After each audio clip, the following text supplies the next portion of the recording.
இன்னைக்கு நம்ம பேச போகிறது பார்த்தீங்கன்னா சளி.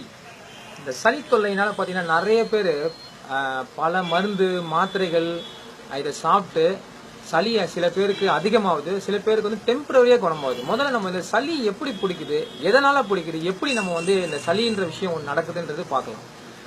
இப்போ வர பால், தற்போது வர பால் பார்த்தீங்கன்னா சரியான பால் இல்லாமல் மருத்துவம், அதாவது மருந்து, ரசாயன மருந்து கலந்த பாலாக வருதுன்ற மாதிரி சில விஷயங்கள் பேசிகிட்டு இருக்கோம்.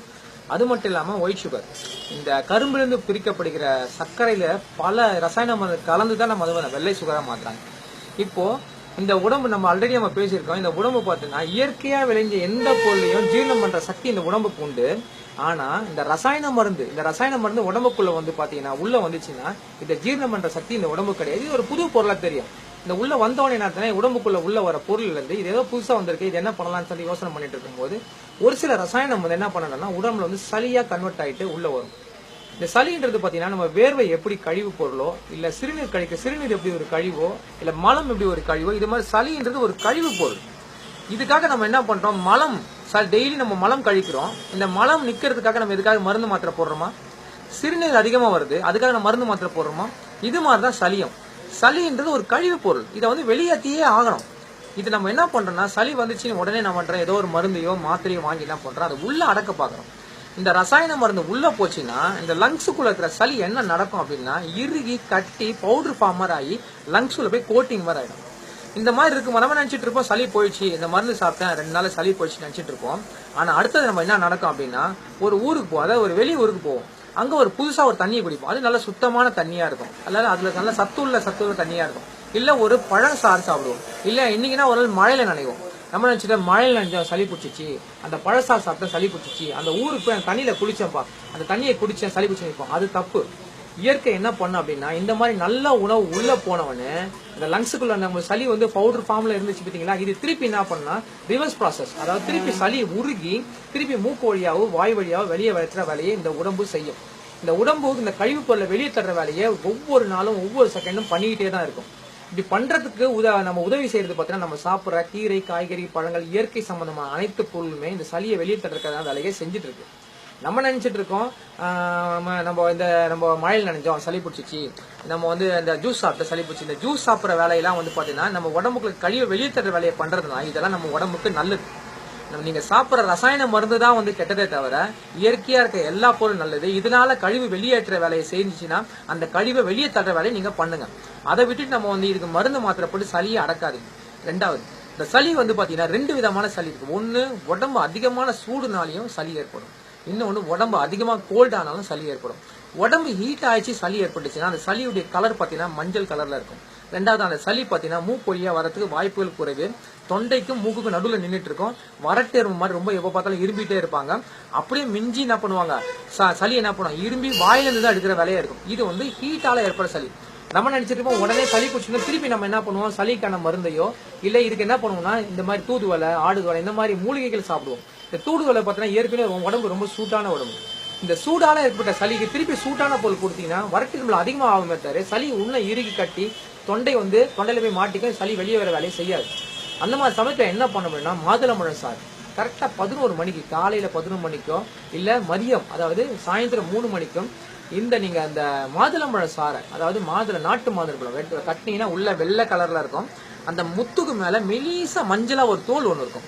அந்த தோலோட சேர்த்து வீட்டுல அரைக்கணும். அந்த வெளியில வந்து பாத்தீங்கன்னா ஜூஸ் கடை எல்லாம் சாப்பிடக்கூடாது, அவங்க வேற எந்த தண்ணியை போடுவாங்க, ஐஸ் போடுவாங்க, அதெல்லாம் பண்ணக்கூடாது. அந்த முத்துக்கும் சேர்த்து மஞ்சள் கலர் தோலோட சேர்த்து அரைச்சி சாறு எடுத்து அந்த சாறு கூட கொஞ்சம் நாட்டு சர்க்கரையோ வெல்லமோ கருப்பட்டியோ தேனோ கலந்து குடிச்சிட்டீங்க அப்படின்னா 2 வேளை, ஒரு நாளைக்கு 2 வேளை, 2 நாளைக்கு 4 வேளை சாப்பிட்டீங்கன்னா அந்த உள்ளக்கிற சளி திருப்பி உருகி மூக்கு வழியாவோ மலம் வழியாவோ வெளியே தள்ளுற வேலையை செய்யும் இந்த உடம்பு. இப்படி ஏற்றிடலாம். ரெண்டாவது, கோல்டால சளி பிடிச்சி சாப்பிட்டீங்கன்னா சளியுடைய கலர் பச்சை கலர்ல இருக்கும், இல்ல வெள்ளை கலர்ல இருக்கும். இந்த மாதிரி சளியை நீங்க மூக்கு வழியாவோ வாய் வழியா சிந்தி இந்த சளியை வெளியெடுக்கிற வேலையை செய்யணுமே தவிர இந்த சளியை அடக்கிறதுக்காக எந்த ஒரு ரசாயன மருந்தோ எதுவுமே எடுக்கக்கூடாது. ரொம்ப அதிகமாயிடுச்சு அப்படின்னா நான் சொன்ன மாதிரி 2 மிளகு ஒரு 4 சீரகத்தை தண்ணியில கொதிக்க வச்சு வடிகட்டி அந்த தண்ணியை குடிச்சிட்டே வந்தீங்கன்னா இந்த சளி வந்து உடனடியாக கீழே மலம் வழியா சீக்கிரம் இறங்கி உங்களுக்கு வந்து வெளியே தள்ளுற வேலையை செய்யும். இப்படிதான் சளியை தெளிய பண்ணணுமே தவிர இதுக்காக ரசாயன மருந்தோ ஒரு மருத்துவரையோ எந்த ஒரு மருத்துவரை அணுக வேண்டிய அவசியமே கிடையாது. உங்க கையிலேயே மருத்துவம் இருக்கு. ஸோ இது வந்து பாத்தீங்கன்னா சில பேருக்கு வந்து மண்டையில அதிகமா வந்து சளி போட்டு நம்ம தலை உள்ள பாரமா இருக்கும். இப்படி இருக்கிறவங்க என்ன பண்ணலாம், கொஞ்சம் என்ன பண்ணலாம், ஆவி பிடிக்குதுன்னு சொல்லுவாங்க. அதாவது நல்ல சுட தண்ணி எடுத்துக்கலாம், கொஞ்சம் கல் உப்பு, சால்ட் வந்து தூள் சால்ட் போடக்கூடாது, கல் உப்பு போட்டுக்கணும். போட்டு கொஞ்சம் மஞ்சள், உங்க வீட்டில் உங்க வீட்டில் இருக்கிற ஏதாவது ஒரு தைலத்தை போட்டுக்கலாம். போட்டு நல்லா கொதிக்க வச்சுட்டு அதில் நீங்கள் நல்லா மேலே பெட்ஷீட் நல்லா போட்டு பண்ணிங்கன்னா அந்த வாசனை நீங்கள் வந்து முகர்ந்து பார்த்தீங்கன்னா அது உள்ளே போய் உடம்பு தலையில் இருக்கிற எல்லா நீரையும் வெளியே எடுத்துரும். அப்போ தலைபாரம் கொஞ்சம் குறையறதுக்கு வாய்ப்பு இருக்கு. இப்படியும் நீங்கள் பண்ணி சளியை வெளியே எடுத்துரும். சளியை வெளியெடுக்கிற வேலைகளை செய்யணுமே தவிர சளியை உள்ள அடக்கிற வேலையை இனிமேல் செய்யவே கூடாது. ஸோ இதை தவிர நாங்கள் என்ன பண்ணோம்னா மல்லி காஃபி இந்த மாதிரி வந்து பார்த்தீங்கன்னா சில வந்து பார்த்தீங்கன்னா திருக்கடுக்கு சூரணம், அப்புறம் வந்து பார்த்தீங்கன்னா தூதுவலை, ஆடுதொடா, முசுங்க, இந்த மாதிரி நிறைய மூலிகைகள் இருக்குது. நாட்டு மருந்துகளில் கிடைக்கும், நம்ம கடையிலையும் கிடைக்குது. இந்த மாதிரி வந்து மூலிகைகள் வாங்கி பயன்படுத்துங்க. ரசாயனம் ஏன்னா இதெல்லாம் வந்து இயற்கையாக நான் இலையை அப்படியே அரைச்சி பவுடர் பண்ணி கொடுப்பாங்க சுத்தமாக.